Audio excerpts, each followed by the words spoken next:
Every single day, nearly 20 million barrels of oil pass through one narrow stretch of water, the Strait of Hormuz. That's roughly 1/5 of the world's total oil consumption. Now think about what that means. If anything disrupts this route, even briefly, the shockwaves aren't local, they're global. Fuel prices spike, shipping costs surge, supply chains tighten. And from New York to Tokyo, ordinary people feel the consequences almost immediately. In recent years, tensions in this region have only reinforced how fragile this system really is. Warships patrol the waters constantly. Insurance costs for vessels have climbed sharply. Shipping companies quietly prepare contingency plans. There have been ship seizures, attacks, and close calls that could have escalated into full-scale conflict. So the question naturally arises, why not just bypass the strait altogether? On paper, the idea seems straightforward. Build an alternative route. In fact, engineers and strategists have been thinking about exactly that for decades. One of the most ambitious proposals is to carve a massive canal through the Musandam Peninsula in northern Oman. This would create a direct passage from the Persian Gulf to the Arabian Sea, allowing ships to avoid the Strait of Hormuz entirely. It sounds like the perfect solution, but reality is far more complicated. To understand why, we need to first look at the geography of the region. The countries surrounding the Persian Gulf, Saudi Arabia, Iraq, Kuwait, Qatar, and the United Arab Emirates, are among the world's largest oil producers, and almost all of their exports rely on one single maritime exit, the Strait of Hormuz. Unlike other major shipping choke points, this one has almost no large-scale alternative. Some countries have tried to reduce their dependence. Saudi Arabia built pipelines stretching across the Arabian Peninsula to the Red Sea. The UAE developed a pipeline connecting its oil fields directly to the port of Fujairah outside the strait. But here's the key limitation. Pipelines can only carry a fraction of what oil tankers transport by sea. Even combined, these alternatives fall far short of replacing maritime shipping capacity. So the world remains heavily dependent on this narrow waterway. That's why the Musandam Canal idea keeps resurfacing.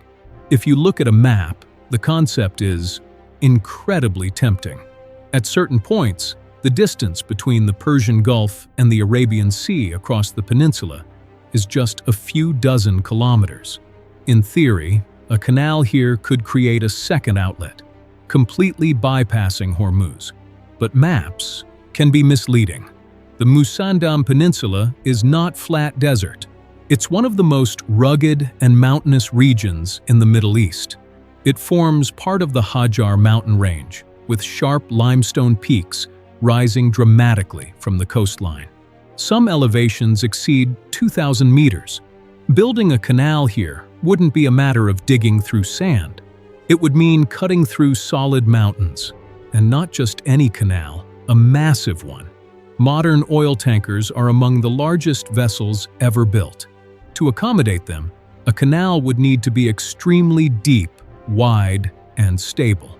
We're talking about engineering on a colossal scale, far beyond typical infrastructure projects. The amount of rock that would need to be excavated is staggering, billions of tons. Entire sections of mountain would have to be blasted, removed, and reshaped. The environmental impact alone would be enormous. Then there's the cost. Even conservative estimates suggest a project like this would run into the hundreds of billions of dollars. For comparison, the expansion of the Panama Canal, one of the most complex engineering projects in recent history, cost around $5 billion. A Musandam Canal would be several times, possibly more than 10 times, that scale. And that's just the engineering challenge. The political side is even more complex. The Musandam Peninsula belongs to Oman. So any canal project would require full approval and leadership from the Omani government.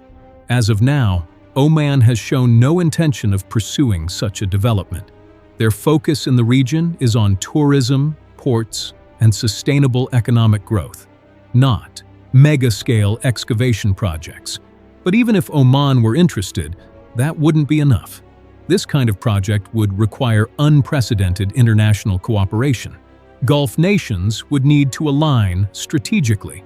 Global investors would have to commit vast sums of capital. And perhaps most critically, the region would need long-term political and military stability to ensure the canal could operate safely. And here's the uncomfortable truth. Even if all of that were achieved, the canal wouldn't eliminate risk. It would simply relocate it. Instead of relying on a natural choke point, the world would depend on an artificial one. And like any canal, it would be vulnerable. A single grounded ship, a targeted attack, or even a natural disaster could shut it down completely. We've seen this before. When a single vessel blocked the Suez Canal, global trade was disrupted within days. So the fundamental problem remains: concentrated risk. Rather than removing the bottleneck, the canal would create a new one. This is why, despite its appeal, the idea has never moved beyond discussion.